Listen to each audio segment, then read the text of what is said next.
এর জন্যই আলা হযরত আজিমুল বরকত মুজাদ্দিদে দ্বীন ও মিল্লাত ইমামে ইশকে মোহাব্বত ইমাম আহমদ রেজা খান ফাজলে বেরলভী, যিনি সুন্নিয়তের খেদমতে ত্রয়োদশ শতাব্দীর মহান মুজাদ্দিদ ছিলেন, যিনি 1500 বেশি কিতাব লিপিবদ্ধ করে গিয়েছেন, উনি ইন্তেকালের পূর্বে উনার আওলাদদেরকে, উনার ভক্ত মুরিদদেরকে বলে গিয়েছেন, হে আমার ভক্ত মুনিরানরা, হে আমার পরিজনেরা, তোমরা যখন আমি আলা হযরত আমি আহমদ রেজাকে কবরের মধ্যে শুয়ে দিতে যাবা, তখন তোমরা আমার আহমদ রেজার কবরটাকে গভীর করে খনন করবা। কেননা আমি আহমদ রেজার বিশ্বাস যে আমার কবরের মধ্যে আমার মদিনা ওয়ালা তাশরিফ আনবেন, আমার মদিনা ওয়ালা যখন আসবেন আমি যেন মদিনা ওয়ালাকে দাঁড়িয়ে দাঁড়িয়ে সালাম দিতে পারি, আমার কবরটাকে গভীর করে খনন করব। সুবহানাল্লাহ। এটাকে বলা হয় ইশকে মোহাব্বত। কথা বলেন ঠিক কিনা? উনার অন্তরে এই জিনিস ছিল। উনি তো কোনো নরমাল মানুষ ছিলেন না, শতাব্দীর মুজাদ্দিদ ছিলেন। আল্লাহ রাসূল বলেছেন প্রতি 100 বছরে একজন মুজাদ্দিদকে আমি পাঠাই, এমন একজন আলেম, একজন প্রজ্ঞাবান আলেম। উনার কথা হচ্ছে যখন আমাকে কবরে রাখবা তখন আমার কবরটাকে গভীর করে খনন করবা, কেননা আমার বিশ্বাস যে মদিনা ওয়ালা যখন আসবেন আমি চাই মদিনা ওয়ালাকে দাঁড়িয়ে সালাম দিতে। সুবহানাল্লাহ। আপনারা চান কি চান না? আল্লাহ রাসূল বলে দিয়েছেন, ইন্না আউলান নাস বিয়াউমিল কিয়ামতি আকসারুহুম আলাইয়াস সালাত। আমার ওই সকল উম্মতরা আমি নবীর সব থেকে বেশি কাছে থাকবে যে সকল উম্মতেরা আমি নবীর উপর বেশি বেশি দুরূদ পড়বে। সুবহানাল্লাহ। নবীর কদমে থাকতে চান কি চান না? নবীর কদম যে পাবে দুনিয়া আখিরাতে তার আর কোনো ভয়, কথা বলেন, আছে নাকি? আল্লাহ রাসূল এর জন্যই বলেছেন, একদল পাগল আছে আশেক আছে আমার, তারা যখন আমি নবীর উপর দুরূদ পড়ে ওই দুরূদের আওয়াজটা আমি রাসূল নিজ কানে শুনি। সুবহানাল্লাহ। আমার রাসূল আপনার শুনুক, আপনি চান কি চান না? তাহলে শর্ত হচ্ছে মহব্বত সহ দুরূদ পড়তে হবে। কথা বলেন ঠিক কিনা? আর যদি বাতিলদের মধ্যে আল্লাহুম্মা সাল্লি আলা মুহাম্মদ ওয়া আলা আলি মুহাম্মদ কামা সাল্লাইতা পড়েন, এতে মহব্বত প্রকাশ পায় না। আশিকে রাসূল দুরূদ যখন পড়ে তার অন্তরের মধ্যে এই ভাবনা কাজ করবে যে আমি হয়তোবা বাংলাদেশের প্রত্যন্ত অঞ্চল থেকে নবীর উপর দুরূদ পড়ছি, আমি হয়তোবা অযোগ্য, কিন্তু আমার মদিনা ওয়ালাকে আল্লাহ এমন ক্ষমতা দিয়েছেন যে আমার মদিনা ওয়ালা মদিনা মুনাওয়ারায় থেকেও আমি আশিকের দুরূদের আওয়াজ শুনি। সুবহানাল্লাহ। আমার রাসূল শুনতে পারেন কি পারেন না? ক্ষমতা দিয়েছেন কে? জবান বলেন কে? আল্লাহ যদি ক্ষমতা দেয় আপনার কোনো সমস্যা আছে? এর জন্য আল্লাহ রাসূল বলেছেন, উম্মত আমি মদিনা শরীফে শুধু শুয়ে থাকি না, তুরাদু আলাইয়া আমালুকুম, তোমরা যে আমলগুলো করো আল্লাহকে খুশি করার জন্য, সপ্তাহের একটা বিশেষ দিনে তোমাদের আমলগুলো আমি নবীর কাছে পেশ করা হয়। সুবহানাল্লাহ। ফাইন রাআইতু খায়রান, আমি যখন তোমাদের ভালো আমল দেখি, তোমরা নামাজ পড়েছো, তোমরা রোজা রেখেছো, তোমরা তাহাজ্জুদ পড়েছো, আমার উম্মত ভালো ভালো কাজ করেছে, আমি রাসূল যখন দেখি হামিদুল্লাহ, আমি রাসূল খুশি হয়ে যাই, আমি আল্লাহর প্রশংসা করি। সুবহানাল্লাহ। ওয়াইন রাআইতু গায়রা যালিক, আমি যখন এর ব্যতিক্রম দেখি, আমি যখন তোমাদের গুনাহ দেখি, ইস্তিগফারতুল্লাহ, আমি তোমাদের পক্ষ থেকে আল্লাহর কাছে ইস্তেগফার করি। সুবহানাল্লাহ। আমার রাসূল শুধুমাত্র মদিনা শরীফে শুয়ে থাকেন না, আমরা গুনাহগার উম্মতদের গুনাহের জন্য আমার নবী আমাদের মালিকের কাছে ইস্তেগফার করি। সুবহানাল্লাহ।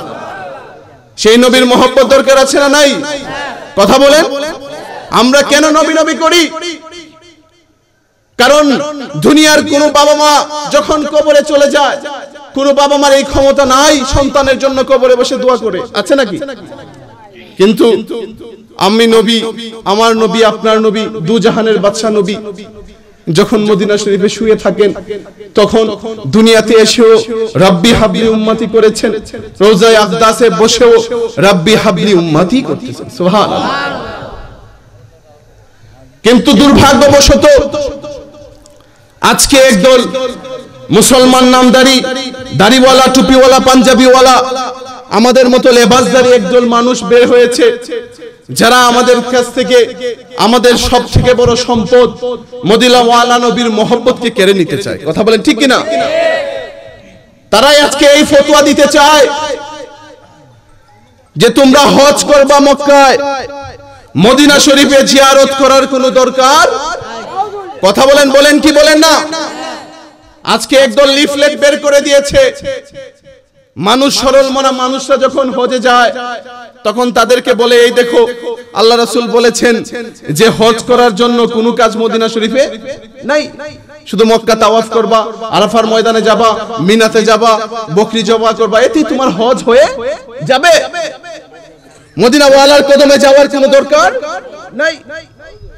কিন্তু আশিকরা জানে, যারা আশিকে রাসূল হয়েছে তারা জানে, যদিও বা আমরা মক্কায় কিন্তু হজ কবুল করি মদিনায়। সুবহানাল্লাহ। যতক্ষণ পর্যন্ত না মদিনা ওয়ালা আপনার পক্ষে আল্লাহর কাছে সুপারিশ না করবে ততক্ষণ পর্যন্ত আপনার হজ কবুল হবে কথা বলেন ঠিক কি না? আমরা যখন আউলিয়া কেরামের দরবারের মধ্যে যাই, আমাদেরকে একদল বলে দেওয়ালি আল্লাহর দরবারে যাওয়ার দরকার নাই। শুধুমাত্র এই কথা বলেই তারা ক্ষান্ত হয় না, তারা এও বলতে চায় যে তোমরা নবীর দরবারে যাওয়ার দরকার। অথচ আমার আল্লাহ কোরআনের মধ্যে সূরা নিসার মধ্যে স্পষ্ট বলে দিয়েছেন, হে আমার বান্দারা, ওয়ালাউ আন্নাহুম ইযযালামু আনফুসাহুম জাউকা ফাস্তাগফিরুল্লাহ ওয়াস্তাগফারা লাহুমুর রাসূল লাওয়াজাদুল্লাহ তাওয়াবার রহিমা।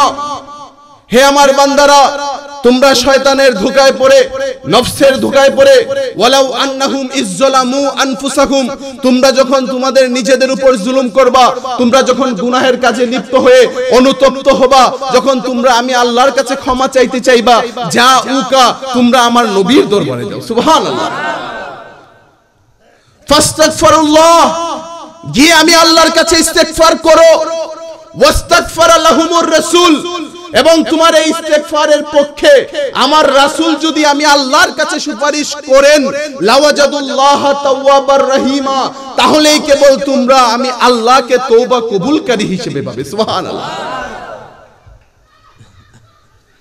হয়তো আমাদের এই সামর্থ্য নাই, আমরা হয়তো বা এখন মদিনা শরীফ সবাই যেতে পারবো? সবার কি সামর্থ্য আছে? সবার এই সামর্থ্য নাই যে মদিনা ওয়ালার কদমে হাজিরা দিবে, কিন্তু আমাদের এই বিশ্বাস আছে যে আল্লাহ, আমরা হয়তো বা সামর্থ্য থাকার কারণে আমরা মদিনা শরীফ যেতে পারছি না, আমাদের গুনাহের জন্য মদিনা ওয়ালার কদমে গিয়ে তোমার কাছে তওবা করার সুযোগ নাই, কিন্তু আল্লাহ আমাদের এই সুযোগ হয়েছে যে আমরা আল্লাহর ওলির দরবারে যেতে পারি। সুবহানাল্লাহ। আমরা গড়গাঁও যাই কি যাই না? আমরা শাহজালাল, শাহ পুরান, শাহ মাকদুমের দরবারে যাই কি যাই না? কিন্তু আজকে এই বাতিলের দলেরা সরল মনা মুসলমানদেরকে হাদিসের অপব্যাখ্যা করে করে তারা এই কথা বলতে চায় যে মদিনা শরীফে যাওয়া যাবে না, ওলি আল্লাহর দরবারে যাওয়া যাবে না, আল্লাহ রাসূল হাদিসে নাকি নিষেধ করেছেন। বলুন নাউজুবিল্লাহ। আল্লাহ রাসূল বলেছেন, হাদিসটা হচ্ছে, তোমরা 3 মসজিদ ব্যতীত অন্য কোন মসজিদে অধিক সওয়াবের আশায় যাবে না। এখানে মসজিদ আছে না মাজার আছে? কথা বলেন। মসজিদ আছে? আল্লাহ রাসূল বলেছেন, আল্লাহ রাসূলের হাদিসের উদ্দেশ্য ছিল যে মক্কা শরীফ 1 রাকাত নামাজ পড়লে আল্লাহ রাসূল হাদিসে বলে দিয়েছেন যে 1 রাকাতে 1 লক্ষ রাকাতের সওয়াব। সুবহানাল্লাহ। বাইতুল্লাহ শরীফে কেউ যদি 1 রাকাত নামাজ পড়ে তার 1 লক্ষ রাকাতের সওয়াব হয়। মদিনা শরীফে কেউ যদি 1 রাকাত নামাজ পড়ে 50,000 রাকাতের সওয়াব। সুবহানাল্লাহ। বাইতুল মুকাদ্দাসে কেউ যদি 1 রাকাত নামাজ পড়ে 25,000 রাকাতের সওয়াব। সুবহানাল্লাহ। কিন্তু তারা আমাদেরকে বলে যে মদিনা শরীফ যাওয়া যাবে, মক্কা শরীফ যাওয়া যাবে না। হ্যাঁ, আল্লাহ রাসূল এই হাদিস দ্বারা বুঝিয়েছেন যে কেউ যদি এই 3টা মসজিদ, বাইতুল্লাহ, মসজিদে নববী আর বাইতুল মুকাদ্দাস, এই 3টা মসজিদ ছাড়া অন্য কোন মসজিদ, যেমন ধরেন বাইতুল মুকাররম, ঢাকার জাতীয় মসজিদ না, কেউ যদি এই বাইতুল মুকাররমে গেলে মনে করে যে 1 রাকাত নামাজে 10,000 রাকাতের সওয়াব হবে, তাহলে আল্লাহ রাসূল তাকে সফর করতে নিষেধ করেছেন। কিন্তু ওই বাতিলরা আজকে এই হাদিসকে পুঁজি করে তারা বলে যে আল্লাহ রাসূল নাকি বলেছেন যে এই 3 মসজিদ ব্যতীত আর কোথাও সফর করা যাবে না। অথচ আমার আল্লাহ কোরআনে স্পষ্ট বলে দিয়েছেন, ইন্না রাহমাতাল্লাহি কারীবুম মিনাল মুহসিনিন। হে আমার বান্দারা, দুনিয়াতে তোমরা যতই অশান্তিতে থাকো, যতই কষ্ট থাকো, যতই বিপদে থাকো না কেন, যখন তোমরা আমার রহমত চাইবা, আমি আল্লাহর দয়া চাইবা, দুনিয়ার অন্য কোথাও তোমরা আমার দয়া, আমার রহমত পাবা না। ইন্না রাহমাতাল্লাহি কারীবুম মিনাল মুহসিনিন। আমার রহমত হচ্ছে আমার আল্লাহর ওলিদের কাছে। সুবহানাল্লাহ, জবান ছেড়ে বলুন সুবহানাল্লাহ। তাহলে আল্লাহর রহমত পেতে গেলে অবশ্যই আল্লাহর ওলির দরবারে যেতে হবে। কথা বলেন ঠিক কি না? কারণ আমরা জানি আল্লাহ, আমরা তো মদিনা শরীফ সফর করার সাধ্য আমাদের নাই, টাকা আমাদের নাই। আল্লাহ হয়তোবা গুনাহ মাফের জন্য আমরা মদিনা শরীফ যেতে পারি নাই, কিন্তু তুমি তো কোরআনের মধ্যে বর্ণনা করে দিয়েছো যে তোমার রহমত আল্লাহর ওলির দরবারে যায়। আমি ঘরগাঁও পাক দরবার শরীফের মহান মুর্শিদ হযরত শাহ মনোয়ার আলী রাহমাতুল্লাহি আলাইহির মাজারে পাকে জিয়ারত করেছি, কোরআনে কারীম থেকে তিলাওয়াত করেছি, তোমার নবীর উপর দুরূদ পড়েছি। আল্লাহ, আমি তোমার দরবারে সাহায্য চাচ্ছি। মাওলা, তুমি আমাকে এই মনোয়ার আলী শাহের খাতিরে তুমি আমাকে মাফ করে দাও। কথা বলেন ঠিক কি না? আমরা কি মাজারে সিজদা করি? আমরা মাজার ওয়ালার কাছে কোনো কিছু চাই? চাই না। আমরা ওনাকে উসিলা দেই, যেহেতু আল্লাহ কোরআনে বলে দিয়েছেন ওয়াবতাগু ইলাইহিল ওয়াসিলা। হে আমার বান্দা, তোমরা কোনো মাধ্যমে আমি আল্লাহর কাছে পৌঁছাও। সুবহানাল্লাহ। কারণ এই পৃথিবীতে মাধ্যম ছাড়া আল্লাহ কোনো কিছু তৈরি করেন। চাইলে আল্লাহ ক্ষমতা বলে অনেক কিছুই দিতে পারতেন। কথা বলেন ঠিক কি না? 2 দিনে এক বাচ্চা প্রসব হয়ে যেতে পারতো না? আকাশ থেকে বাচ্চা ফেলে দিতে পারতেন কি পারতেন না? আল্লাহ মরিয়ম আলাইহিস সালামের পেটের মধ্যে ঈসা আলাইহিস সালামকে বাবা ছাড়া দিতে পেরেছেন কি পারেন নাই? কথা বলেন, পেরেছেন কি পারেন নাই? কিন্তু সবার মধ্যে কি এমন হয়েছে নাকি আগে বাবা মার বিবাহ হতে হয়েছে, তারপরে ওনাদের মাধ্যমে আমরা দুনিয়াতে এসেছি? কথা বলেন ঠিক কি না? তাই আকীদাকে পরিশুদ্ধ করতে হবে। আকীদা যতক্ষণ পর্যন্ত পরিশুদ্ধ না হবে ততক্ষণ পর্যন্ত আমল কোনো কাজে আসবে না। যতক্ষণ পর্যন্ত আপনি ঈমানের স্বাদ পাবেন না, যতক্ষণ পর্যন্ত আকীদা আপনার পরিশুদ্ধ না হবেন। যেহেতু আল্লাহ প্রত্যেকটা আমলের পূর্ব শর্ত দূরে দিয়েছেন, ইয়া আইয়ুহাল্লাযিনা আমানু আকিমুস সালাত। হে ঈমানদারেরা, তোমরা কি করো? নামাজ পড়ো। ইয়া আইয়ুহাল্লাযিনা আমানু কুতিবা আলাইকুমুস সিয়াম। হে ঈমানদারেরা, আমি আল্লাহ তোমাদের উপর রোজাকে ফরজ করেছি। ঈমানদারদের উপর। কথা বলেন ঠিক কি না? কোনো বেঈমানের উপর আল্লাহ কোনো আমলকে ফরজ করেন নাই। ততক্ষণ পর্যন্ত আপনি ঈমানদার হতে পারবেন না যতক্ষণ পর্যন্ত না আমার নবীকে জানের চাইতে বেশি ভালো না। কথা বলেন ঠিক কি না? তো দুরূদ শরীফ পড়ি। আল্লাহুম্মা আসবে না কারেন্ট? কারেন্ট আছে না? জেনারেটর নাই।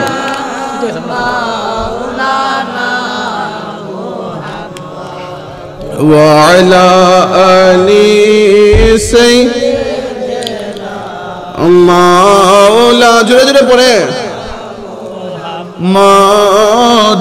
আল্লাহুম্মা সাল্লি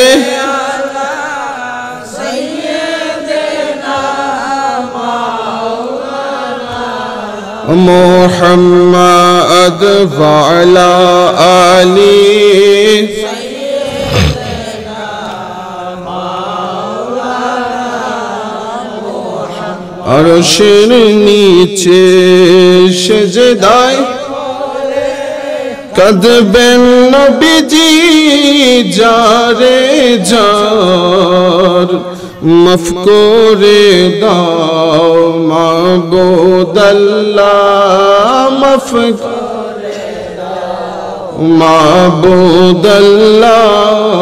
উম্মত আমার গুনাহগার, আল্লাহ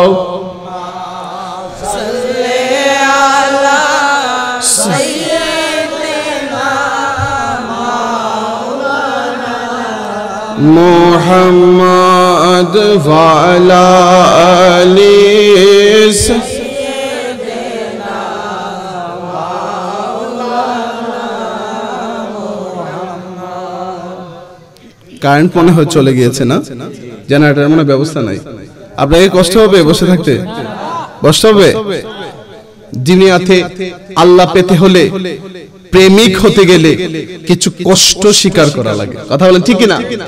যারা কষ্ট করে নাই তারা কখনো প্রেমিক হতে পারে, তারা কখনো আল্লাহর প্রিয় হতে পারে কখনো পারবেও না। যারা আল্লাহর ওলি হয়েছে তারা এই দুনিয়াতে সর্বোচ্চ স্যাক্রিফাইস করেছে। কথা বলেন ঠিক কিনা? সাহাবীদের জীবন আদর্শ খুঁজে দেখুন, আল্লাহর ওলিদের জীবন আদর্শ খুঁজে দেখুন। ওনাদের জীবনে দুনিয়ার কোনো লোভ ছিল না, দুনিয়ার কোনো লালসা ছিল না, ওনাদের একমাত্র উদ্দেশ্য ছিল আল্লাহ পাওয়া। কথা বলেন ঠিক কিনা? এছাড়া ওনাদের দ্বিতীয় কোনো উদ্দেশ্য ছিল না। কিন্তু দুর্ভাগ্যবশত শয়তানের ধোঁকায় পড়ে দুনিয়ার প্রেম আমাদের অন্তরে বেশি। কথা বলেন ঠিক কিনা? দুনিয়ার প্রেম ছাড়া আমাদের অন্তরে অন্য কোনো কিছুই নাই। 24 ঘন্টার মধ্যে আমরা সারা দিন চিন্তা করি কিভাবে খাবো, কিভাবে ঘুমাবো। আমার আব্বা অত্যন্ত আফসোস করে বলেছিলেন একদিন আমাকে যে বাজান, সারা দিন মানুষ, যখন আমি বলিদানে যাই, সফরে যাই, কত মানুষ আমাদের কাছে আসে, এসে বলে হুজুর আমার এই সমস্যা, আমার ছেলে বিদেশে যেতে পারে না, আমার মেয়ের ঘরে বাচ্চা হয় না, আমার এই রোগ, আমার সেই রোগ, কত কিছুর সমস্যা, কত নালিশ আমাদের কাছে করে। কিন্তু কয়জন মুরিদান আছে এসে বলে হুজুর একটু বলে দেন কিভাবে আল্লাহ পাবো। কোন মুরিদ আমার কাছে এসে বলে? ওটা কয়েকজন আছে। কিন্তু অধিকাংশ মানুষ আজকে দুনিয়ার পাগল হয়ে গিয়েছে। কথা বলেন ঠিক কিনা? আজকে আমরা আল্লাহকে ভুলে গিয়েছি, যার কারণে বিপদ আমাদের মাথার উপর চেপে বসেছে। কথা বলেন ঠিক কিনা? আমি শুরুতেই বলেছিলাম যে যখন মানুষ আল্লাহকে ভুলে যাবে, আল্লাহর পথ থেকে দূরে সরে যাবে, তখন মানুষের অন্তর থেকে শান্তি চলে যাবে। আমার আল্লাহ বলেই দিয়েছিলেন ইয়া আইয়ুহাল্লাযিনা আমানু, হে ঈমানদারেরা, লা তুলহিকুম আমওয়ালুকুম ওয়ালা আওলাদুকুম আন যিকরিল্লাহ, তোমাদেরকে যেন সন্তান আর সম্পদ আমি আল্লাহর জিকির থেকে গাফেল না করে। ওমা ইয়াফআল যালিকা ফাউলাইকা হুমুল খাসিরুন, যারা এমন করবে, সন্তান আর সম্পদের প্রেমে পড়ে আমি আল্লাহকে ভুলে যাবে, নিশ্চয়ই তারা ক্ষতিগ্রস্তদের অন্তর্ভুক্ত হয়ে যাবে। আপনি নিজের দিকে একটু তাকিয়ে দেখেন, 24 ঘন্টার মধ্যে হাসি তামাশার মধ্যেই আপনার দিন কেটে যায়। আল্লাহর ভয়ে কখনো আপনার চোখ দিয়ে পানি পড়ে না। 5 বার হাইয়া আলাস সালার ধ্বনি আপনার কানে আসে, কিন্তু কখনো আপনি নামাজে যান না। কয়টা মুসলমান 5 ওয়াক্ত নামাজ পড়ে? আজকে আল্লাহর শরণ থেকে আমরা দূরে সরে গিয়েছি। হাসি ঠাট্টায় আমাদের দিন কাটে, আল্লাহর ভয়ে আমাদের অন্তরে কাঁদে। হযরত রুবি বিন হারাস রাদিয়াল্লাহু তাআলা আনহু একজন তাবী ছিলেন। কি ছিলেন? একজন তাবী। সাহাবীদেরকে যারা ঈমানের চোখে দেখেছে তারা তাবী, আর নবীকে যারা ঈমানের চোখে দেখেছে তারা সাহাবী। রুবি বিন হারাস রাদিয়াল্লাহু তাআলা আনহু একজন যুগ শ্রেষ্ঠ তাবী ছিলেন। উনার মুখে কোনোদিন হাসি থাকতো না। হযরত রুবি বিন হারাসকে যখনই মানুষ বলতো, হে রুবি বিন হারাস, তুমি যখন হাঁটো, কথা বলো, বাজারে যাও, তোমার মুখে তো আমরা কখনো হাসি দেখি না। রুবি বিন হারাস জবাব দিয়েছিলেন যে আমার মালিক আমার সাথে ইন্তেকালের পরে কি আচরণ করবে আমি রুবি বিন হারাস তো জানি না। আমি মাওলার খেদমত করতে পারি না, আমি মাওলার গোলামি করতে পারি না। আল্লাহ আমি মরার পরে আমার সাথে কি আচরণ করবে তা আমি জানি না। যতক্ষণ পর্যন্ত না আল্লাহ আমি রুবি বিন হারাসের সাথে কি আচরণ করবে যতক্ষণ পর্যন্ত আমি দেখতে পারবো না, ততক্ষণ পর্যন্ত আমি রুবি বিন হারাস কখনো হাসবো না। অর্থাৎ রুবি বিন হারাসের দিন যায়, ইন্তেকাল হয়ে গিয়েছে। ওনার বড় ভাই রাবি বিন হারাস রাদিয়াল্লাহু তাআলা আনহু গোসল দেওয়ার মানুষকে ডেকে এনেছেন। মানুষগুলো যখন ওনাকে গোসল দেওয়ার জন্য নিয়ে গিয়েছে গোসলখানার মধ্যে, ওনারা তাড়াতাড়ি বের হয়ে গেলেন। বের হয়ে বলতেছেন, হে রাবি বিন হারাস, কি এক আজব জিনিস দেখতে পারলাম। নাহনু নাগতাসিলু ওয়া হুয়া ইয়াতাবাসসামু, আমরা যখন তোমার ভাই রুবি বিন হারাসকে গোসল দেওয়াচ্ছি তখন দেখি সে হাসতেছে। সুবহানাল্লাহ, একই আজব ঘটনা। কোন মানুষকে তো মৃত্যুর পরে হাসতে দেখি না। লোকগুলা কথা বলতে বলতে ব্যস্ত হয়ে গেল। হায় হায়, একই আজব ঘটনা। আমরা যখন তাকে গোসল দিতে নিয়ে গেলাম, নাহনু নাকতাসিলু ওয়া হুয়া ইয়াতাবাসসামু, আমরা তাকে গোসল দিব, এমত অবস্থায় সে হাসতেছে। মানুষগুলা কথা বলার মধ্যে লিপ্ত হয়ে গেল। একটা পর্যায়ে ওনাকে গোসল দিয়ে কাফন করিয়ে যখন নিয়ে আসা হলো, মানুষের মধ্যে কথাবার্তা বেড়ে গেল। বারবার কথা না, যে হাসতেছে মৃত মানুষের তো অবাক করার ঘটনা। মানুষগুলা কথা বলতে বলতে ব্যস্ত হয়ে গেল। একটা পর্যায়ে হযরত রুবি বিন হারাস উনার কাফন থেকে হাত বের করে সবাইকে বললেন, আসসালামু আলাইকুম। সুবহানাল্লাহ। সবাই আরো অবাক হয়ে গেল। হায় হায়, আতাকাল্লামু বা'দাল মাউত, মৃত মানুষ কি কখনো কথা বলে? আমি বানানো কোন কথা বলছি না, এটা হাদিস। আল খাসাইস কুবরা জালালউদ্দিন সুয়ুতি নকল করেছেন। কাজী আয়াত শিফা শরীফের মধ্যে এই ঘটনা এনেছেন, হাদিস এনেছেন।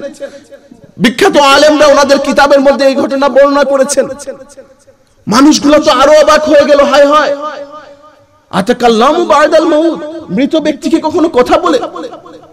তখন রুবি বিন হারাস সাথে সাথে বললেন, আতাকাল্লামু বা'দাল মাউত, হ্যাঁ হ্যাঁ, আমি রুবি বিন হারাস মৃত মানুষ কথা বলছি। মানুষগুলো অবাক হয়ে গেল, সবাই কথা বলতে বলতে ব্যস্ত হয়ে গেল। হযরত রুবি বিন হারাস রাদিয়াল্লাহু তাআলা আনহু লোকদেরকে ডেকে ডেকে বললেন, আজিলু ওয়ালা তুআখিরু লিআন্না আবুল কাসিম ইয়ানতাজিরু আলাইয়া সালাত, হে ভাইরা তোমরা আমাকে আর দেরি কইরো না, তোমরা তাড়াতাড়ি আমাকে জানাজা দেওয়ার জন্য নিয়ে যাও, কেননা আমার জানাজা করার জন্য স্বয়ং আল্লাহর রাসূল উপস্থিত হয়েছেন। সুবহানাল্লাহ। মানুষগুলো তাড়াহুড়া করে ওনাকে জানাজার জন্য নিয়ে গেল। ওনার জানাজা করে দাফন করে সবাই, তখন আম্মা জান আয়েশা সিদ্দিকা রাদিয়াল্লাহু তাআলা আনহা জীবিত, ইন্তেকাল হয় নাই, বেঁচে আছেন। সবাই আম্মা জান আয়েশা সিদ্দিকা রাদিয়াল্লাহু তাআলা আনহার কাছে গেল। আম্মা জান, এ কি আজব ঘটনা, যা কখনো ঘটে নাই। আমরা রুবি বিন হারাসকে যখন গোসল দিতে নিয়ে গিয়েছি তখন সে হাসতেছিল, এটা দেখেই তো আমরা অবাক হয়ে গিয়েছিলাম। হায় হায়, মৃত মানুষ তো কখনো হাসে না। একই আজব ঘটনা, মৃত মানুষ কেন হাসছে? তারপর আরো অবাক ঘটনা, একটু পরে সে হাত বের করে আমাদেরকে সালাম দিয়েছে। আম্মা জান, এমন ঘটনা কখনো ঘটে নাই। তখন আম্মা জান বললেন, হে মানুষরা, তোমরা অবাক হবে না, আমার রাসূল আমার কাছে আগেই বলে দিয়েছেন, কানা রাজুলুম মিন উম্মতি ইয়াতাকাল্লামু বা'দাল মাউত, যে আমার উম্মতের মধ্যে এমন একজন মানুষ হবে যে মৃত্যুর পরেও কথা বলবে। সুবহানাল্লাহ। এমন জীবন আপনারা চান কি চান না? কথা বলেন, চান কি চান না? এজন্যই শেখ সাদি বলে গিয়েছিলেন, এমন জীবন তুমি করিবে গঠন, মরিলে হাসিবে তুমি, কাঁদিবে ভুবন। এমন একটা জীবন করে যান, দুনিয়ার লোভে পড়ে, দুনিয়ার প্রেমে পড়ে, সন্তান সম্পদের মোহের মধ্যে পড়ে আজকে আমরা আল্লাহকে ভুলে গিয়েছি। কথা বলেন ঠিক কি না? মানুষগুলোর মধ্যে নামাজ নাই, রোজা নাই, পর্দা পুশিদা সবকিছু উঠে গিয়েছে। আজকে মানুষ সুদ ঘুষ আমাদের কাঁধে চেপে বসেছে। কথা বলেন ঠিক কি না? আজকে আমরা দুনিয়ার প্রেমে মাতোয়ারা হয়ে গিয়েছি, আমরা আল্লাহকে ভুলে গিয়েছি। কথা বলেন ঠিক কি না? আল্লাহর প্রেম ভয় আমাদের অন্তরে নাই। দুনিয়ার প্রত্যেকটা মানুষ দুনিয়াদার। একজন আল্লাহর ওলি বাজারে বসে বসে কাঁদছেন। ওনাকে কাঁদতে দেখে একজন মানুষকে জিজ্ঞেস করলো, হুজুর আপনি কাঁদছেন কারণ কি? তখন উনি বললেন, বাজান, আমি যখন বাজারে আসলাম দেখলাম মানুষগুলা দুনিয়ার প্রেমে মত্ত হয়ে পাগল পারা হয়ে আছে। কেউ জুয়া খেলতেছে, কেউ তাস খেলতেছে, কেউ চায়ের দোকানে গীবত করছে, কেউ আড্ডা মারছে। এক একজন মানুষ এক এক ভাবে ব্যস্ত হয়ে আছে। আমি যখন আল্লাহকে বললাম, আল্লাহ এই মানুষগুলা তো দুনিয়ার প্রেমে মত্ত হয়ে আছে, আমি নিয়ত করলাম যে দেখি তাদেরকে তওবা করিয়ে আল্লাহর সাথে একটা সম্পর্ক করে দিই। সুবহানাল্লাহ। আমি আল্লাহকে বললাম, আল্লাহ আমি কি তাদেরকে আপনার প্রতি নিয়ে আসতে চাই, আপনি কি তাদেরকে মাফ করে দিবেন? আল্লাহ রাজি হয়েছেন। আল্লাহর ওলিদের কথা আল্লাহ শুনেন কি শুনেন না? কথা বলেন, শুনেন কি শুনেন না? এই বিশ্বাস আপনাদের আছে না নাই? আমি আল্লাহকে বললাম, আল্লাহ এই মানুষগুলা দুনিয়াগার পাগলের মতো বাজারের মধ্যে ঘুরছে। আমি আল্লাহকে এক থেকে অনুমতি এনে চাইলাম তাদেরকে আল্লাহর চৌকাটে এনে তওবা করিয়ে আল্লাহর গার করে দিব, আল্লাহর সাথে সম্পর্ক করে দিব। আমি গিয়ে যখন তাদের কাছে আমার দ্বীনের দাওয়াত দিলাম, ইসলামের দাওয়াত দিলাম, আল্লাহর পথে আসার দাওয়াত দিলাম, তখন তারা আমাকে দূর দূর করে তাড়িয়ে দিয়েছে। নাউজুবিল্লাহ। এই দুঃখে আমি বসে বসে কাঁদছি। কিছুদিন চলে গেল, আবার এই লোকটা হাঁটছে কবরস্থান দিয়ে, তখনও দেখি ওই আল্লাহর ওলি কবরস্থানে বসে বসে কাঁদছে। সেই দিনও ওই লোক জিজ্ঞেস করছে, হুজুর আজকে আপনি এখানেও কাঁদছেন, কারণ কি? তখন উনি বলছেন, বাজান আমি কবরস্থানে পাশ দিয়ে যাচ্ছিলাম, হঠাৎ মনে হলো কবরের মধ্যে এই মানুষগুলোর আযাব হচ্ছে, দেখি না আল্লাহর কাছে চেয়ে তাদেরকে মাফ করে দিতে পারি কিনা। আজকে আমি মাওলার কাছে চেয়েছি তাদেরকে মাফ করে দেওয়ার জন্য, আজকে তারা রাজি ছিল, আমার মাওলা রাজি হয়, তাই আমি বসে বসে কাঁদছি। ভাই এখনো সময় আছে, আল্লাহর পথে ফিরে আসুন, দুনিয়ার মোহ ত্যাগ করুন। দুনিয়াতে যত বাদশাহী হন না কেন, যত জমিদারি হন না কেন, যত কোটিপতি হন না কেন, আর যত ফকিরি হন না কেন, যত বড় আল্লাহর ওলি হন না কেন, আপনাকে নিশ্চিত কবরের স্বাদ ভোগ করতে হবে, মৃত্যুর স্বাদ আপনাকে গ্রহণ করতেই হবে। দেয়ার ইজ নো ওয়ে, এছাড়া কোনো পথ নাই, আপনাকে মরতেই হবে। যে আল্লাহ রাসূল বলে দিয়েছেন, আল মাউতু জাসারুন ইউসিলাল হাবিব ইলাল হাবিব, মৌত হচ্ছে একটা সেতু, বন্ধু তার বন্ধুর সাথে মিলিত হওয়ার সেতু। সুবহানাল্লাহ, বন্ধু তার বন্ধুর সাথে মিলন হওয়ার সেতু, যেটা হয় আল্লাহর ওলিদের শানে। আল্লাহর ওলিরা যখন মরণ হয়, তখন ওলি বন্ধু বন্ধুর সাথে কি হয়? মিলন হয়। কিন্তু আপনি কি কখনো দেখেছেন যে আল্লাহ যে বলেছেন ইউসিলাল হাবিব ইলাল হাবিব, যে বন্ধু বন্ধুর সাথে মিলিত হবে? আপনি তো দুনিয়াতে আল্লাহর বন্ধু হতে পারেন নাই, আল্লাহর বন্ধু হতে পেরেছেন? আল্লাহর কথা শুনেছেন?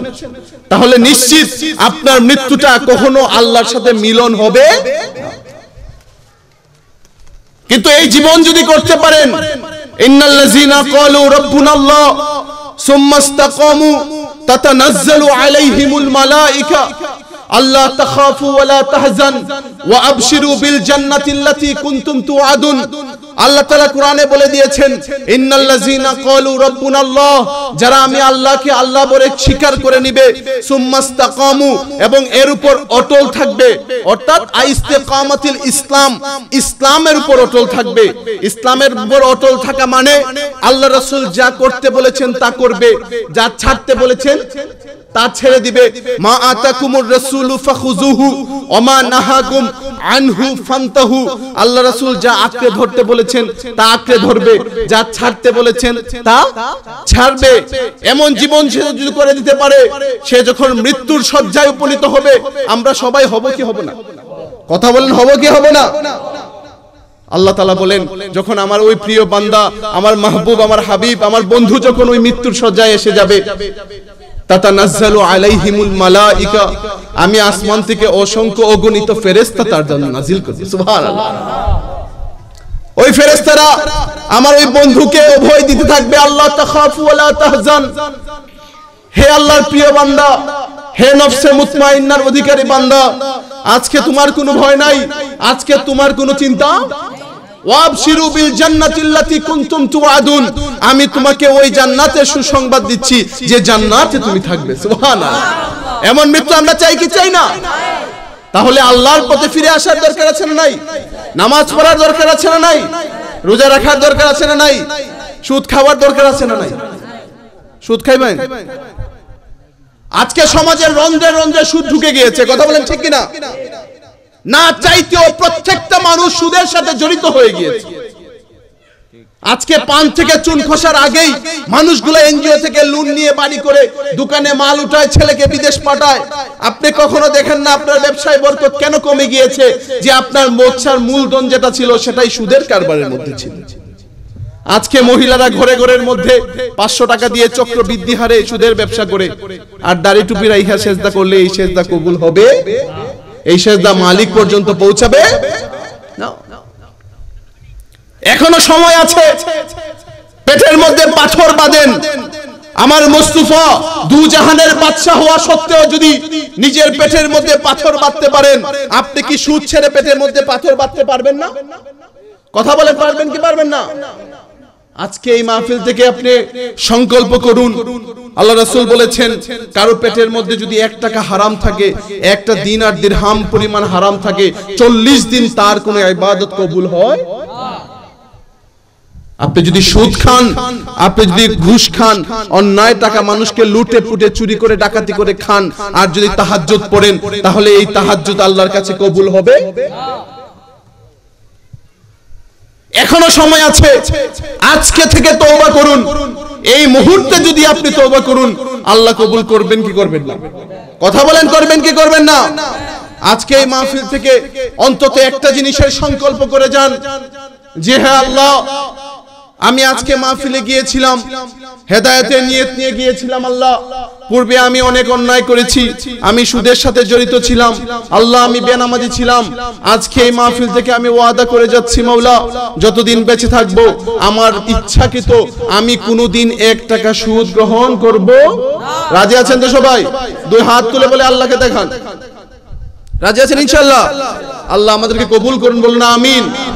যখন আপনি সুদ ছেড়ে দিবেন, আপনি যখন নামাজ পড়া শুরু করে দিবেন, দেখবেন আপনার অন্তরের মধ্যে অনাবিল একটা প্রশান্তি আসবে। সুবহানাল্লাহ। আসবে কি আসবে না? আসবে। আমার মদিনা ওয়ালা চাইলে আল্লাহ পুরো পৃথিবীকে স্বর্ণের পাহাড় করে দিতে পারতেন। পারতেন কি পারতেন না? কিন্তু আমার মদিনা ওয়ালা এই কথা বুঝিয়ে দিয়েছেন যে আমি মদিনা ওয়ালা নবী কষ্ট করে পেটে পাথর বেঁধে এই কথার প্রমাণ দিয়ে গেলাম যে আমি মদিনা ওয়ালা নবী গরিবদেরকে বুঝিয়ে যাচ্ছি, দুনিয়াতে যত কষ্টই হোক না কেন, যত কষ্ট ক্লেশ তোমাকে পাক না কেন, কোনোভাবেই যেন অন্যায়ের সাথে আপোষ না করা। রিজিক নিয়ে কখনো চিন্তা করবেন না। আমরা সারাদিন যে রিজিক নিয়ে জপনা করি, বলেন তো 50 বছর 100 বছর তো হয়ে গিয়েছে, কয় ওয়াক্ত না খেয়ে ঘুমিয়েছে, কয় ওয়াক্ত না খেয়ে থেকেছেন, এমন হয়েছে? কিন্তু সারাদিন তো আমাদের চিন্তা হায় হায় আগামীকাল কি করব, ছেলেটা তো এখনো বিদেশ যেতে পারে নাই।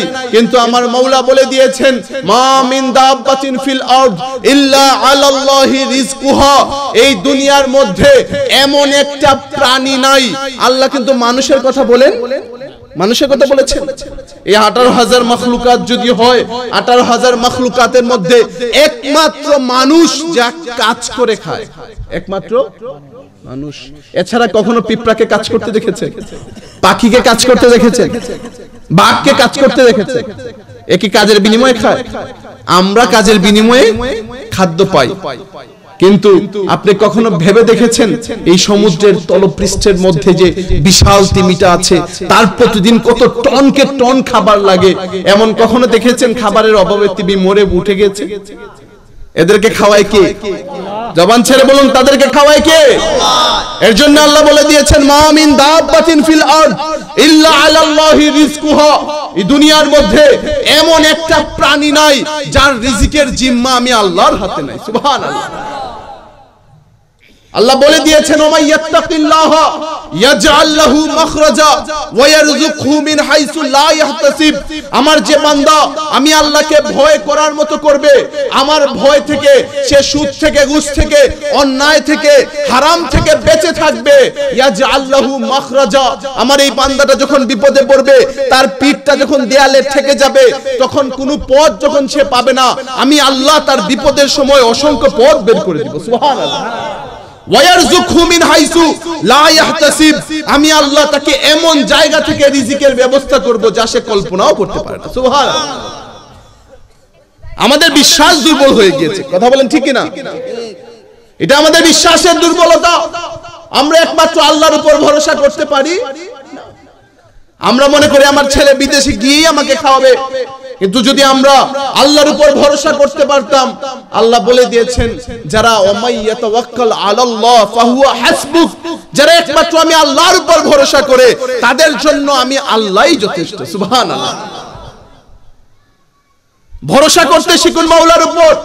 আমরা তো আল্লাহর গোলাম, আমরা তো আল্লাহর বান্দা।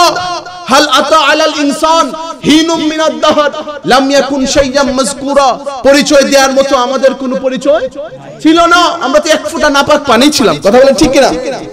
আমাদের আল্লাহ আমাদেরকে মানুষ বানিয়েছেন। তাহলে যে আল্লাহ আমাদেরকে সৃষ্টি করেছেন সেই আল্লাহই আমাদেরকে রিজিক দিবেন। কথা বলেন ঠিক কি না? রিজিক নিয়ে কখনো দুশ্চিন্তা করবেন না। হযরত ইব্রাহিম খলিলুল্লাহ আল্লাহর জলিলুল কবর পয়গম্বর ছিলেন। কথা বলেন ঠিক কি না? যাকে আল্লাহ খলিল উপাধি দিয়েছেন, যাকে আল্লাহ এই দুনিয়ার পুরো বাদশাহী দিয়েছেন, আল্লাহর এত প্রিয় ছিলেন। হযরত ইব্রাহিম খলিলুল্লাহর একটা আমল ছিল, ইব্রাহিম খলিলুল্লাহ যখন খেতে বসতেন কখনো মেহমান ছাড়া খেতেন। ইব্রাহিম খলিলুল্লাহ জানতেন যে আল্লাহ যখন মেহমান নিয়ে খাবার খাওয়া হয় তখন এই খাবারের হিসাব আল্লাহর কাছে দিতে হয়। কিন্তু আমরা তো মেহমান দেখলে পাগি, কথা বলেন ঠিক কিনা? হ্যাঁ, মেহমান দেখলে আমরা অসন্তুষ্ট হই না? আরে আমার বাড়ির আমার সব সম্পদ খেয়ে চলে যাবে। কিন্তু কখনো মেহমানদারি করেন। আল্লাহ রাসূল বলেছেন দাওয়াত দেওয়া এবং দাওয়াত খাওয়া উভয়টাই সুন্নাত। মেহমান কখনো আপনার রিজিক খায় না। আপনার বাড়িতে মেহমান পাঠানোর আগে আল্লাহ আপনার বাড়িতে আগে রিজিক পাঠিয়ে দেন। সুবহানাল্লাহ, কথা বলেন ঠিক কিনা? মেহমানদেরকে মেহমানদারি করুন, আপনার রিজিকের মধ্যে বরকত দিবেন কে? আল্লাহ। ইব্রাহিম খলিলুল্লাহ আল্লাহর পয়গম্বর ছিলেন, আল্লাহর বন্ধু খলিল ছিলেন। উনার তো এই চিন্তা করার কথা ছিল না। ইব্রাহিম খলিলুল্লাহ খেতে বসতেন, তখন উনি একজন মেহমান নিয়ে খেতে বসতেন। একদিন উনি খেতে বসবেন, উনি কোনো মেহমান খুঁজে পাচ্ছেন না। উনি বসে আছেন, খাবার খাচ্ছেন না।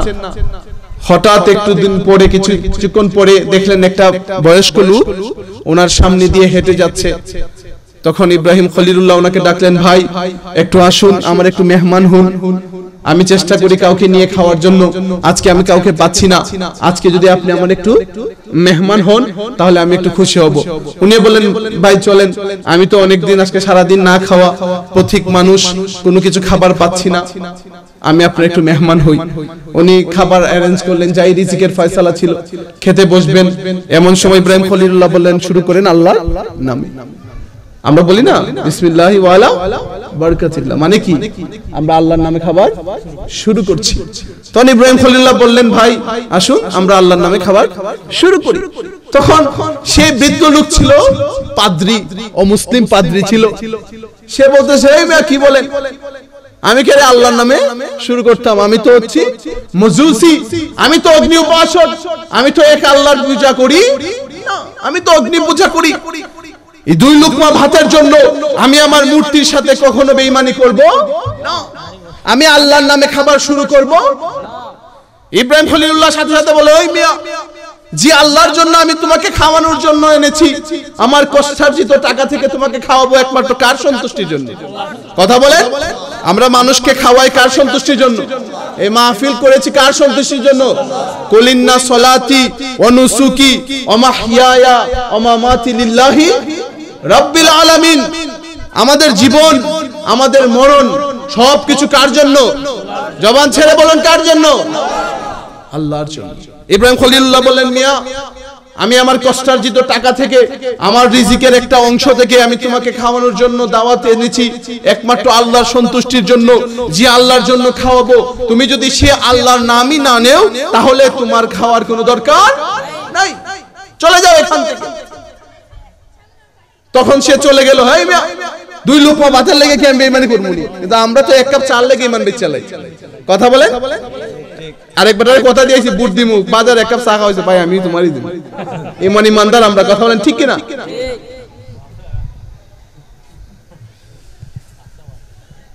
500 টাকা যদি রাতের গভীরে কেউ এনে যা, বহুত পরিবর্তন হয়ে যায়। আর সারা বছর বেটার গাইডলাইন যেখানে রাস্তা করে দেন, গাইডলাইন না? তুমি ভোট টাকা খায়া ভোট দিছো, বেটার ইলেকশন করতে গেছে 50 লাখ, এই টাকা কি তোমার বাপের বাড়ি থেকে কিনে দিব? হ্যাঁ, কিন্তু আমরা সুমন ভাই ফাঁস করতে টাকা লাগছে না। ওই দেখুন মাধবপুরে কাজ শুরু হয়ে গেছে, কেন চোরাঘাটে কাজ শুরু হয়ে গেছে না? নেতা নির্বাচন করতে হবে ঠিক করে, কথা বলেন ঠিক কিনা? আমরা যদি ভুল করি, ভুল নেতা যদি চুজ করি, তাহলে এলাকার উন্নয়ন কখনো হবে না। মেম্বার ইলেকশন করতে এখন 30 লাখ লাগে না? কিচ্ছু করে না, সারা বছরই যা পায় লিল্লাহ সদকা, মানুষের প্রতিবন্ধী ভাতা, বিধবা ভাতা সব করণে। কিন্তু আমার ভাই তো ক্ষেত বেচা দিছিল, কত ক্ষেত দুইটা হইলে রাখতেইব না। কারণ আপনি যে 500 টাকা খাই এই দেশের মানুষের হক মারছেন, চিন্তা করে সবাই তো টাকা খায়। কিছু অসাধু মানুষের জন্য সবার দোষ হয়, ঠিক কিনা? কখনো ইমানটাকে বিক্রি করে দিবেন না অল্পর জন্য। ওয়ালা তাহিনু ওয়ালা তাহজান ওয়া আনতুমুল আ'লাউনা ইন কুনতুম মুমিন। কখনো হতাশ হবেন না, নিরাশ হবেন না, আপনারই বিজয় হবে যদি আপনি মুমিন হতে পারেন। ঈমানের পাল্লা কখনো কারো কাছে বিক্রি করে দিবেন, এজন্য আমরা কোনো বাতিলের সাথে কখনো আপোষ করি না। কোন ওয়াহাবীর সাথে কি বাপদাদার সম্পত্তি নিয়ে কোনো মাইর আছে? কথা বলেন, কখনো সে আপনার কাঁচা ধানের মধ্যে পাড়া দিছে? সমস্যা হচ্ছে ঈমান নিয়ে, নবী নিয়ে। কথা বলেন ঠিক কিনা? নবীর সাথে কখনো কোনো আপোষ হয়? ঈমানের সাথে কোনো আপোষ হয়? তাই ঈমানের দৌলতটা এক কাপ চায়ের মধ্যে বিক্রি করে দিবেন? তো ইব্রাহিম খলিলুল্লাহ যখন তাকে বলেছিল আল্লাহর নামে শুরু করো, সে বলতেছে মিয়া তোমার দুই লুকমা ভাতের জন্য কি আমি আমার ঈমানকে বিক্রি করে দিব? তখন ইব্রাহিম খলিলুল্লাহ তাকে সরিয়ে দিলেন, সে চলে যাচ্ছে।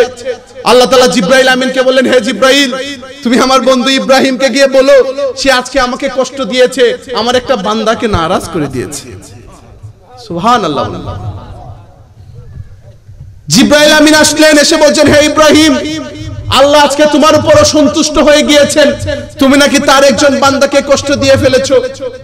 ইব্রাহিম খলিলুল্লাহ বললেন, হে মিয়া কি আজব ঘটনা, আমি তো এমন কোনো কিছু করি নাই। সে পাদ্রী ছিল, মুসলিম ছিল, তাকে আমি খাওয়ানোর জন্য বলেছিলাম আল্লাহর নামে শুরু করার জন্য, কিন্তু সে আল্লাহর নামে শুরু করতে রাজি ছিল, যার কারণে তাকে আমি দূর করে সরিয়ে দিয়েছি। আমি ভাই ভুল কি করলাম? ভুল কি?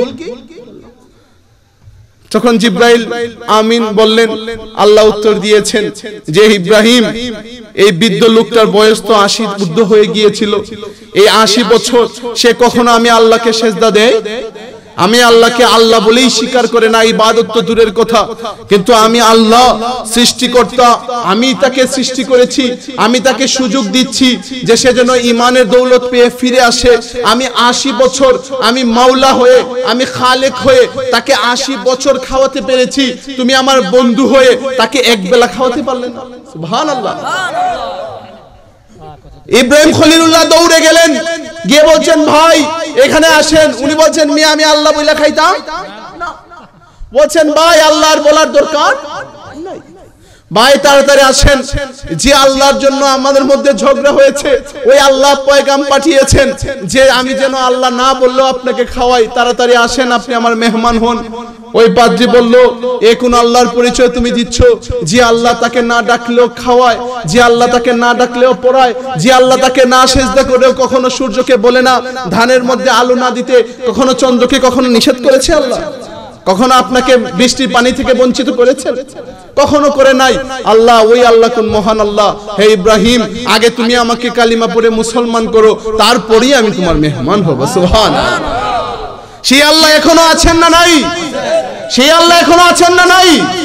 আল্লাহ সব ঠিক আছে, আল্লাহর দয়া সব ঠিক হয়ে গিয়েছে, কিন্তু আমরা আল্লাহর কাছ থেকে দূরে সরে গিয়েছি। কথা বলেন ঠিক কিনা?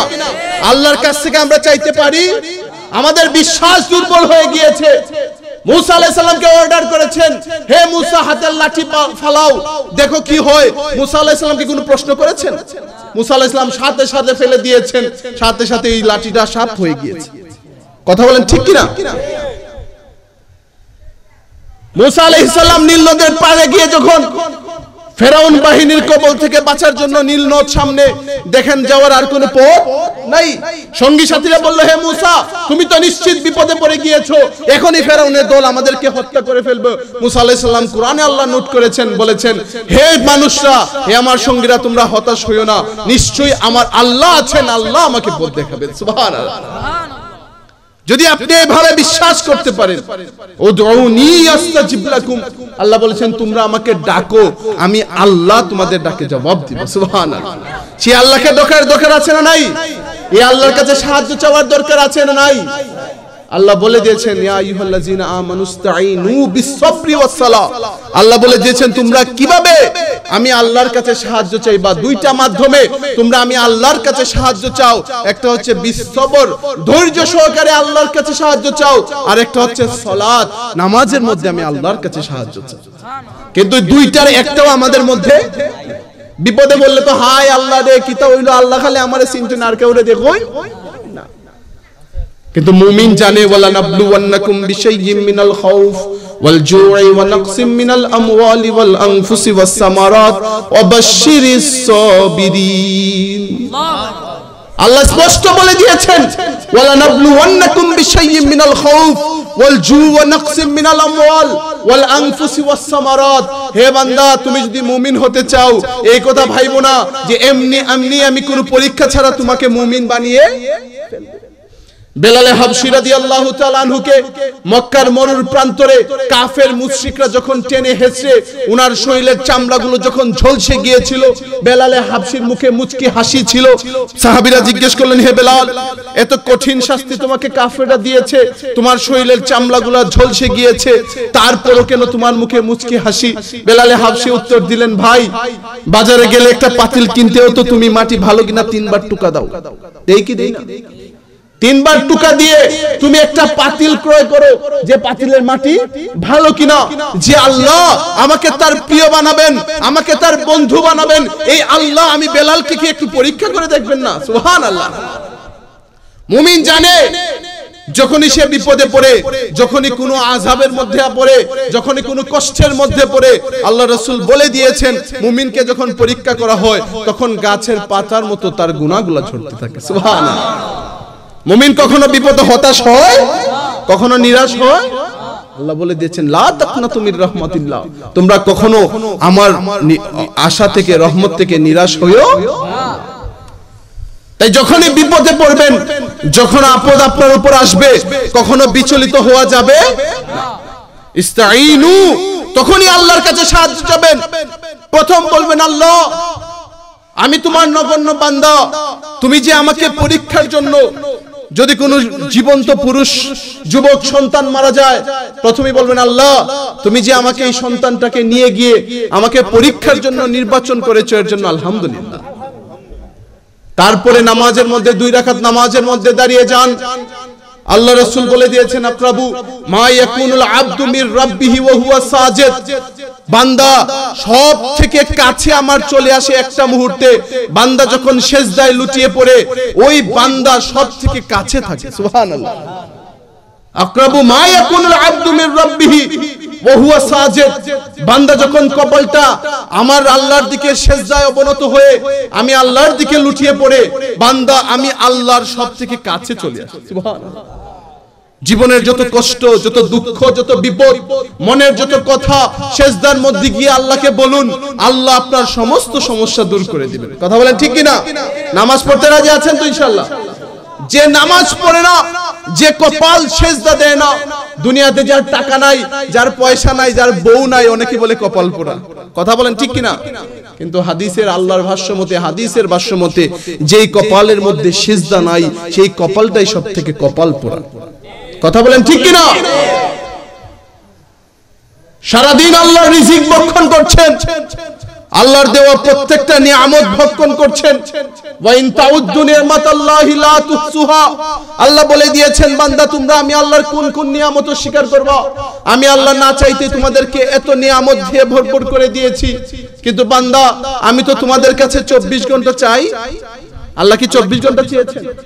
আল্লাহ বলেছেন ফাইজা কুদিয়াতিস সালাত ফান্তাশিরু ফিল আরদ, নামাজ শেষ করেছো, রিজিকের তালাশে চলে যাও। আল্লাহ কি সারা দিন আমাকে দাঁড়িয়ে রাখতে বলেছেন? সারা মাস, সারা বছর রোজা রাখতে বলেছেন?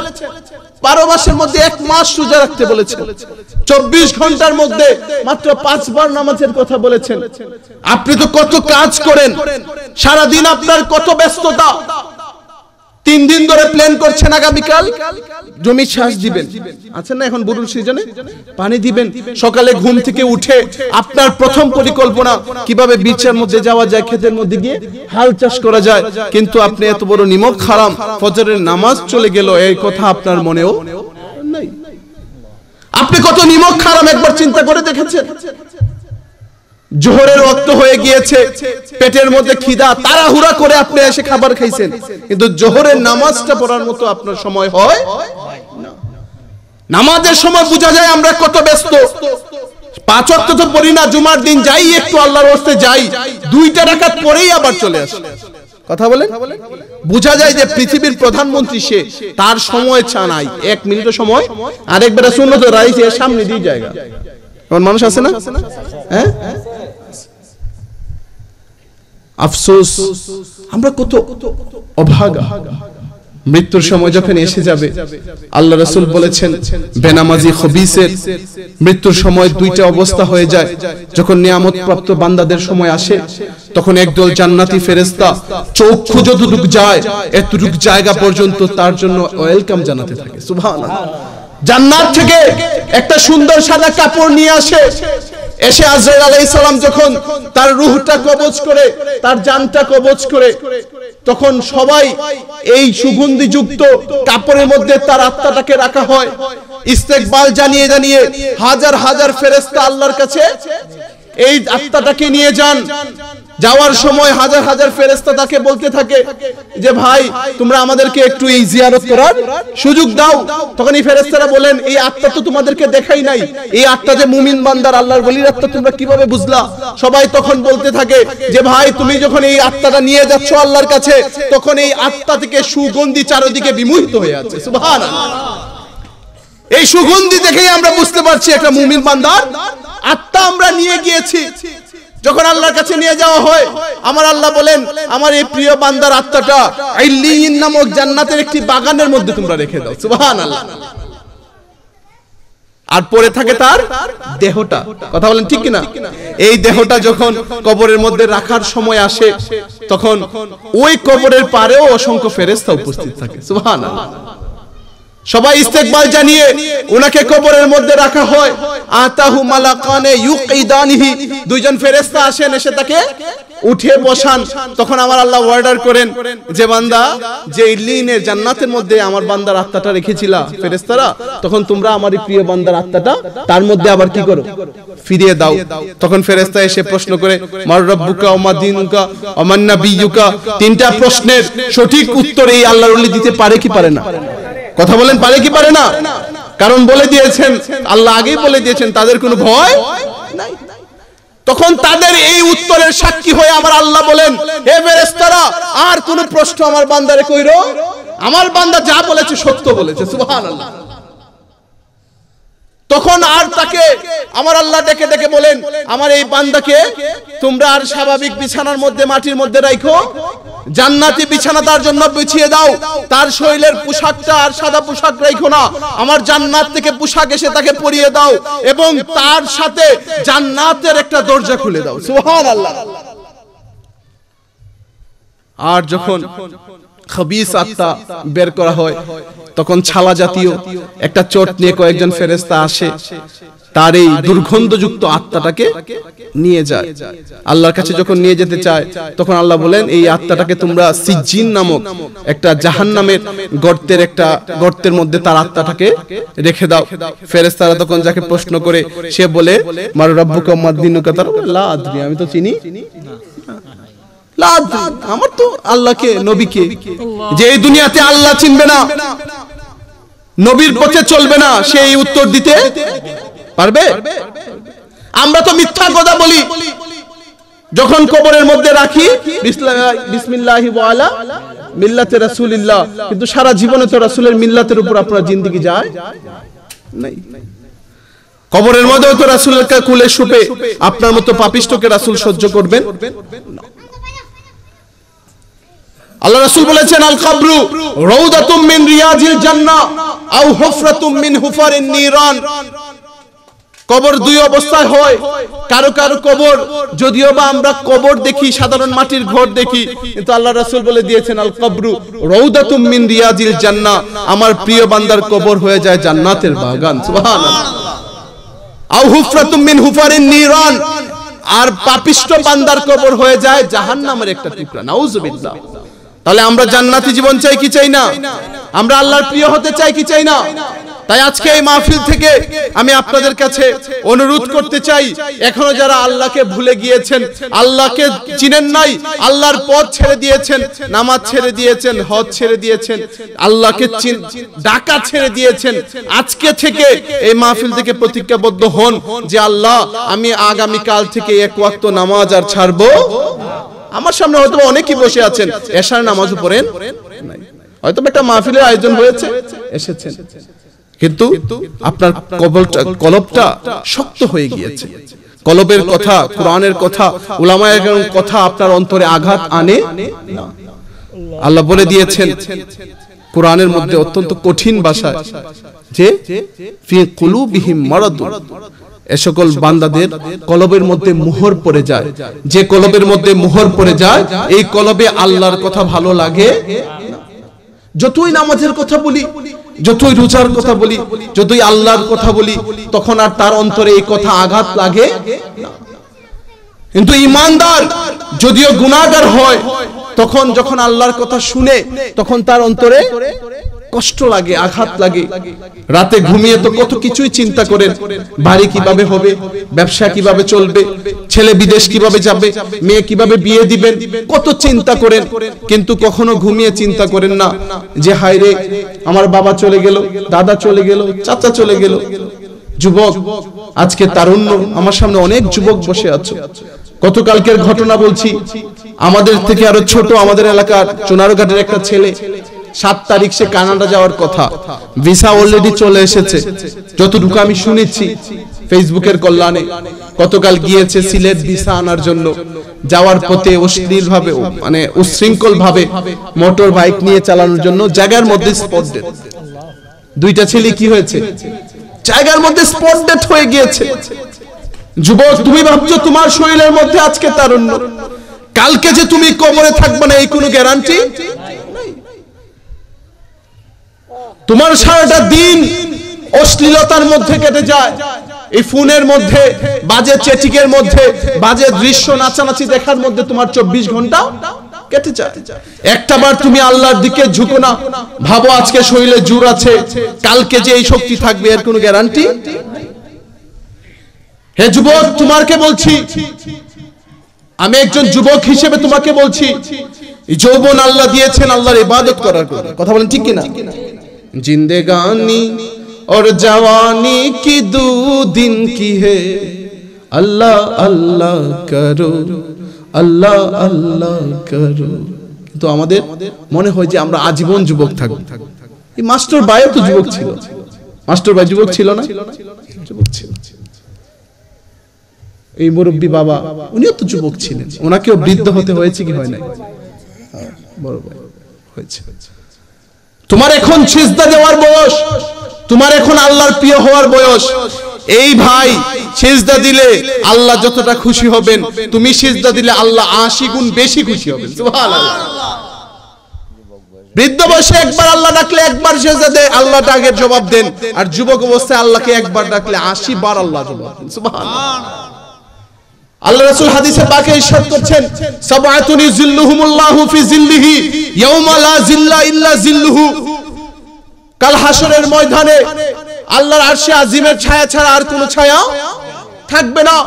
মানুষগুলো পাপ অনুযায়ী সূর্যটা আধ হাত উপরে চলে আসবে, কেউ বুক পর্যন্ত, কেউ নাভি পর্যন্ত, কেউ গলা পর্যন্ত, কেউ পুরো শরীর ঘামের মধ্যে পাপ অনুযায়ী ডুবে থাকবে। এত কাছে মগজগুলা গলে গলে পড়তে থাকবে। এত কঠিন মুহূর্তে আল্লাহ রাসূল বলেছেন, সাবআতুন ইউজিল্লুহুমুল্লাহু ফি জিল্লিহি ইয়াওমা লা জিল্লা ইল্লা জিল্লুহু। ওই কঠিন দিনে ইয়াওমা লা ইয়ানফাউ মালু ওয়ালা বানুন, ওই দিন সন্তান সম্পদ কোনো কাজে আসবে না। ওই কঠিন মুহূর্তে আল্লাহ রাসূল বলেছেন 7 জন ব্যক্তিকে আল্লাহ রাসূল বলেছেন আল্লাহ আরশে আজিমের ছায়ার নিচে ছায়া দিবেন। সুবহানাল্লাহ। আল্লাহ রাসূল এর মধ্যে বলে দিয়েছেন, আমি 7 শ্রেণী বলবো না, আল্লাহ রাসূল বলে দিয়েছেন ওই কঠিন হাসরের ময়দানে যেদিন আল্লাহর আরশে আজিমের ছায়া ছাড়া আর কোনো ছায়া থাকবে না, আল্লাহ রাসূল বলেছেন ওয়া শাবু নাশআ ফি ইবাদাতিল্লাহ। ওই যুবক, যে যুবক তার যৌবন কালটা আমি আল্লাহর ইবাদতের মধ্যে কাটাবে, ওই যুবককে আল্লাহ তাআলা ওই কঠিন দিনে আরশে আজিমের ছায়ার নিচে ছায়া দিবেন। সুবহানাল্লাহ। হে যুবক, তুমি আল্লাহর আরশে আজিমের ছায়া নিতে চাও কি চাও না? কথা বলেন। এখনই তুমি সিজদা দাও। আল্লাহ রাসূল বলেছেন আশাবু তাইবু হাবিবুল্লাহ। যে যুবক যৌবন অবস্থায় তওবা করে আমি আল্লাহর দিকে ফিরে আসবে, ওই যুবক আমার কাছে হাবিবের মর্যাদা পাবে। সুবহানাল্লাহ। কার মর্যাদা পাবে? হাবিবের মর্যাদা পাবে। আগে বলেছি ইব্রাহিম খলিল, কথা বলেন ঠিক কিনা? খলিল মানেও বন্ধু, হাবিব মানেও বন্ধু। কিন্তু দুই বন্ধুর মধ্যে পার্থক্য আছে না নাই? আচ্ছা, ইব্রাহিম খলিলুল্লাহ তার সমস্ত জীবনটাকে ব্যয় করেছেন আল্লাহকে খুশি করার জন্য, ঠিক কি না? খলিল বলা হয় ওই বন্ধুকে যে বন্ধু সারা দিন আল্লাহকে খুশি করার জন্য পাগল থাকে। ইব্রাহিম খলিলকে আল্লাহ অর্ডার দিয়েছেন, 80 বছর পরে একটা সন্তান দিয়েছিলেন। ইসমাইল আলাইহিস সালামকে বলে দিয়েছেন আম্মাজান হাজেরা সহ মক্কার মরু প্রান্তরে যেখানে কোনো মানুষ ছিল না রেখে আসো। ইব্রাহিম খলিলুল্লাহ কি করেছেন? না করেছেন, রেখে আসছেন। আল্লাহ অর্ডার করেছেন তোমাকে কোথায় পড়তে হবে? ফেরাউনের অগ্নিকুণ্ডে, না করেছেন?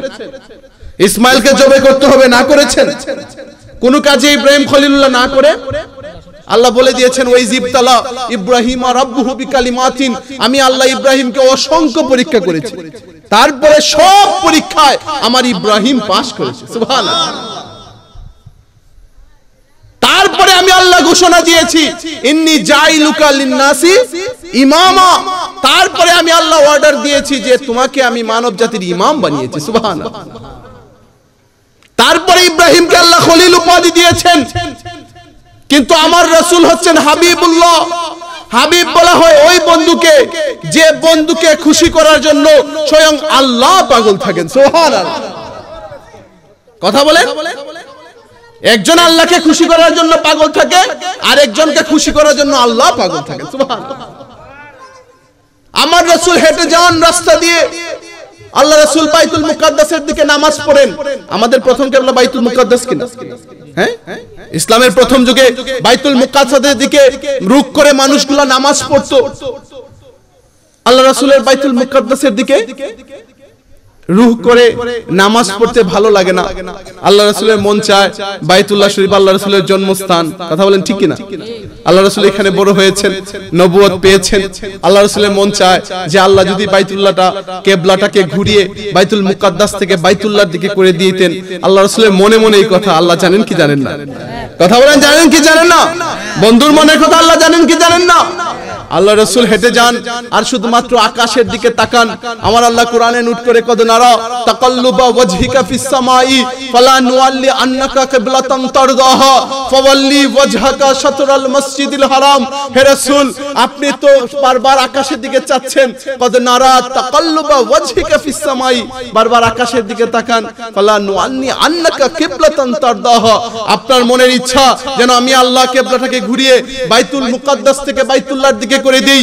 আপনি রাসূল যা চাবেন আমি আল্লাহ আজকে আপনার চাওয়ার কারণে বাইতুল্লাহ মুকাদ্দাস থেকে কিবলাটাকে ঘুরিয়ে বাইতুল্লাহর দিকে করে দিয়েছি। সাহাবায়ে কেরাম হাদিস বুখারীতে নোট করেছেন যে 2 রাকাত নামাজ, আপনারা মক্কা শরীফ যারা গিয়েছেন দেখবেন জুল কিবলাতাইন নামে একটা মসজিদ আছে না নাই? আছে। 2 কিবলার মসজিদ। আসরের নামাজ পড়া অবস্থায় ছিল, 2 রাকাত নামাজ পড়েছিলেন বাইতুল মুকাদ্দাসের দিকে, আর বাকি 2 রাকাত নামাজ পড়েছেন বাইতুল্লাহর দিকে। সুবহানাল্লাহ। যে আমার রাসূল চেয়েছেন বাইতুল মুকাদ্দাসের দিকে আমি আল্লাহ 1 সেকেন্ড আর রাখবো। আমার মুস্তাফা যেই দিকে চাইবে, আল্লাহ এখানে কিবলা তান বলেছেন শুধুমাত্র বাইতুল্লাহর দিকে না, আল্লাহ এখানে নাকেরা অনির্দিষ্ট শব্দ ব্যবহার করে বুঝিয়ে দিয়েছেন।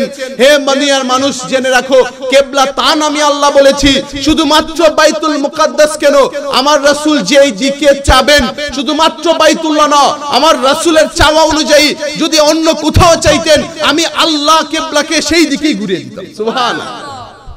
তাকে বলা হয় হাবিব, যাকে খুশি করার জন্য আল্লাহ পাগল থাকে। আর আল্লাহ রাসূল বলে দিয়েছেন যে যে যুবক যৌবন অবস্থায় তওবা করে আমি আল্লাহর দিকে ফিরে আসবে, সিজদা করবে, নামাজ পড়বে, গুনাহ ছেড়ে দিবে, অশ্লীল সম্পর্ক ছেড়ে দিবে, বাজে মেয়েদের সাথে আড্ডা ছেড়ে দিবে। আজকে তো সোশ্যাল মিডিয়ার কল্যাণে প্রত্যেকটা যুবক বাজে অশ্লীল সম্পর্কের মধ্যে লিপ্ত। কথা বলেন ঠিক কি না? আজকে ফেসবুক খুললে, আজকে ইউটিউব খুললে শুধুমাত্র পরকীয়া। এই মেয়ে সেই ছেলের সাথে চলে গেছে, এই ছেলে সেই মেয়ের সাথে চলে গিয়েছে। কিন্তু যার অন্তরে আল্লাহর ভয় আছে, যে আল্লাহকে ভয় করে, যে যুবক বিশ্বাস করে যে আমিও একদিন বৃদ্ধ হব, আমাকেও বৃদ্ধ না হলেও কত যুবক বাইকের হেডাম দেখিয়ে বের হয় রাস্তার মধ্যে ফা করে বাইক চালায়। আজকেও দেখে এসেছি কি বিশ্রী ভাবে সারা বাইক চালায়। আমার একটা ভাইয়ের কথা বলছি, বলতাম রে ভাই 100 বাইক চালাই, কয়েকদিন পরে অ্যাক্সিডেন্ট করে 20-22 লাখ টাকা চলে গিয়েছে, এখন ভালো করে হাঁটতে পারে। আমি টানা 22 দিন থেকেছি তার সাথে হাসপাতালে। তখন বলছিলাম এখন বুঝিয়ে তো আর কোনো লাভ নেই। আমি যুবক তোমাকে এখনই বলছি, তোমার প্রয়োজন থাকলে বাইক তুমি চালাতেই পারো, কিন্তু এর ভিতরে একটা লিমিটেশন আছে না নাই? আপনার এলাকায় বয়োজ্যেষ্ঠ মুরব্বী দেখবেন বাইক চালায় 40 বছর, একদিন অ্যাক্সিডেন্ট করে, হতে পারে স্লিপ খেটে পড়ে যেতে পারে হালকা। কিন্তু আজকে যে যুবকরা তাদের অস্তিত্ব রাস্তায় খুঁজে পাওয়া যায় না, এর একমাত্র কারণ হচ্ছে তারা ওভার স্পিডে গাড়ি চালায়। কথা বলেন ঠিক কিনা? এত ভাবে বাজে ভাবে গাড়ি চালায়, দেখতেই বিরক্ত লাগে, নিজেও মরে অন্য কেউ মারে। কথা বলেন ঠিক কিনা? তাই যুবক, তোমার একটাই সমাধান, তুমি আল্লাহকে ভালোবাসো, আল্লাহর পথে ফিরে আসো। একমাত্র পথ হচ্ছে আল্লাহর পথ, যে পথে না আসলে দুনিয়া ও আখিরাতে কোনো শান্তি নাই। দুরূদ শরীফ পড়ি, আল্লাহুম্মা কয়টা পড়েন তখন আয়েশা বসে কয়টা আসবে? দফালা আলি সাইয়্যিদ মাওলানা মুহাম্মদ আল্লাহুম্মা সাল্লি আলা সাইয়্যিদিনা মাওলানা মুহাম্মদ ওয়ালা আলি সাইয়্যিদিনা মাওলানা ইয়া রাসূলুল্লাহ হাবিবি খালেকে তা তুই বরগোসিদা দুল জালালে পাকে বেহম তা তুই আল্লাহুম্মা সাইয়্যিদিনা মাওলানা মুহাম্মদ ওয়ালা আলি সাইয়্যিদিনা মাওলানা। দুনিয়াতে আপনি যতই আল্লাহকে ভুলে থাকেন না কেন, যতই আপনি নামাজ ছেড়ে দেন না কেন, আল্লাহ এত রহমান, এত রহিম, কখনো আল্লাহ আপনাকে ছেড়ে দেবেন না।